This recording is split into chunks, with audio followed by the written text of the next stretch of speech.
Hello, my name is Astra Walker, and I am a remote project manager working for Thermo Fisher Scientific. I support the research and development team in South San Francisco, California.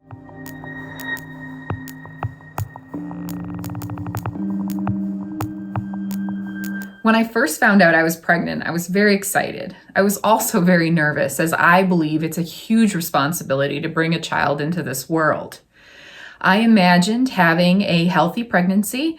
I imagined having a cute belly. I imagined having a pregnancy glow. I imagined being strong and powerful in my femininity, like I had heard so many other women talk about with pregnancy.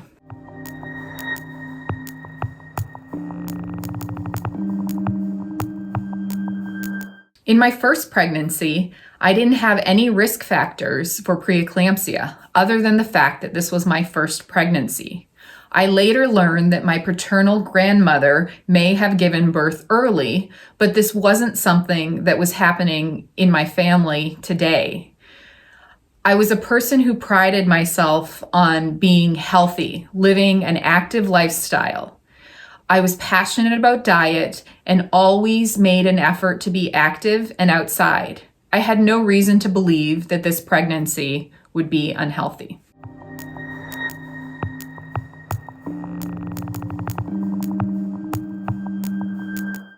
I've experienced 3 pregnancies, developing early onset preeclampsia with each pregnancy. Today, I'm extremely grateful to have 2 healthy sons, but my husband and I do grieve the loss of our second baby.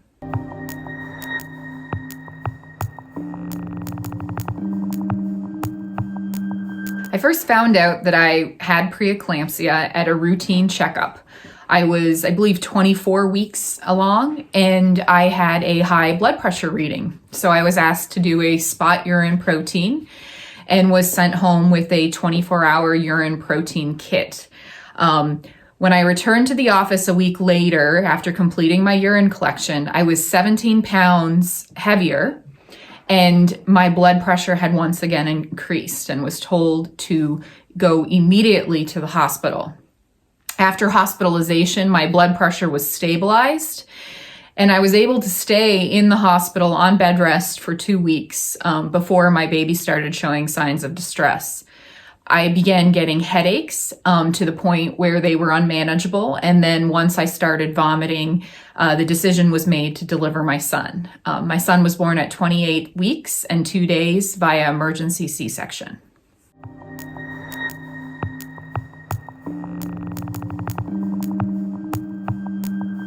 My first pregnancy was a surprise, and the pregnancy wasn't planned. So when I developed preeclampsia, it was a bit of a shock. My son was delivered at 28 weeks and 2 days. We entered that second pregnancy rationalizing that the first pregnancy, preeclampsia, was an isolated occurrence. We understood our risks were relatively low moving into the second pregnancy, but we knew it was a possibility. But we entered that pregnancy cautiously optimistic, believing it wouldn't occur again. Perhaps the inflammatory response wouldn't occur since we had already experienced it with the first pregnancy. We took every precaution, following all recommendations by our clinician.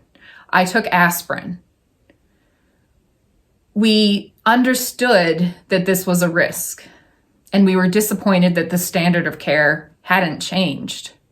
My second son was born around 26 weeks, but he passed away after 10 days in the NICU.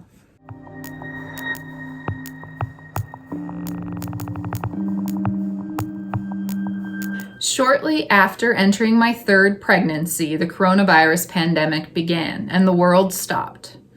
I wasn't able to participate in any research studies, and the standard of care had also not changed. I was prescribed aspirin, and I opted to take fish oil supplements as well.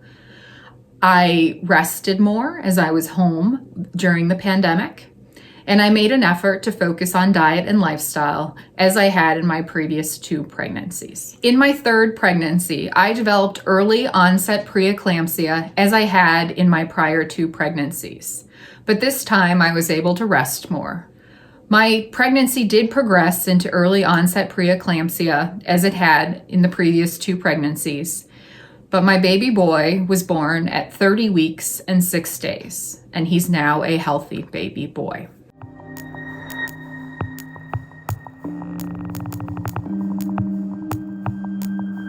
There are new biomarkers available for preeclampsia.